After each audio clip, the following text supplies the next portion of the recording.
A group of major online firms have united in an effort to fight fake reviews, as it was recently reported that up to 15% of all reviews on online selling platforms were most likely fake.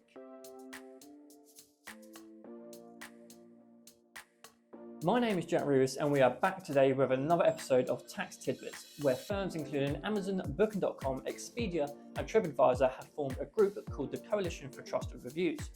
They aim to fight fake reviews which are reported to cost UK consumers around £312 million each year based on false product reviews alone, by agreeing on an industry-wide standards on what is considered a fake review and by sharing practices to moderate reviews. The government is also planning to use the new Digital Markets Competition and Consumer Bill currently going through Parliament to prevent the buying, selling or hosting of fake reviews.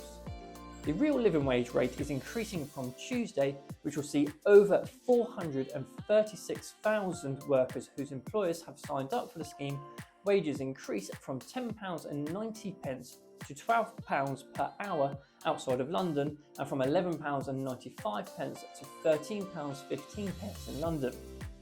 The employers signed up for the scheme set up by the Living Wage Foundation charity make a commitment to pay staff at the rate the charity thinks staff need to cover their everyday costs. After this rise, this scheme's rate is £1.58 more than the national minimum wage, which equates to £3,081 more per year for a full-time worker. Ofgem has told energy firms in a set of new rules that they must contact customers who miss payments in order to offer support and must make vulnerable customers a higher priority. These changes are coming into effect from the 14th of December and aim to make contacting energy firms easier, ensure adequate support is given to struggling households and provide overall improvements to customer satisfaction.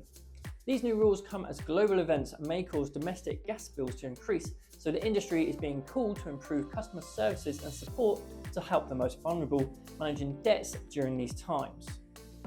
The EU Tax Observatory, a part of the Paris School of Economics, have published a report which states that most people actually pay a higher rate of tax than billionaires, who often use complex business structures to aid tax avoidance.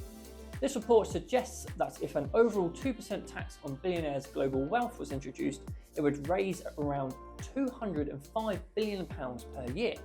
The report also discussed the 2021 agreement implemented by 140 different countries to ensure that companies pay at least 15% in corporation tax, but mentioned that this plan had been drastically weakened by a growing list of loopholes.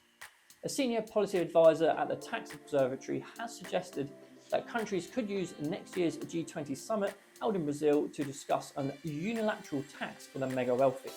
The cap on bankers' bonuses will be officially lifted from the 31st of October, meaning that bonuses can now exceed the previous cap of double their basic salary.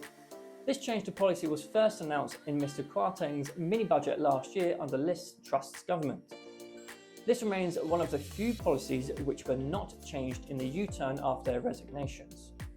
The removal of the cap aims to make London a more attractive place to do business and allows banking regulators more control over deferring bonuses or clawing them back if certain bankers were found to have taken unnecessary risks or taken part in misconduct. However, this change to policy may lead to bankers having less reliable income, as the cap meant banks have previously compensated for lower bonuses by increasing basic salaries. And that brings us to the end of another episode of Tax Tidbits. Make sure to give this video a thumbs up and subscribe to our channel, and we will see you back here next Thursday.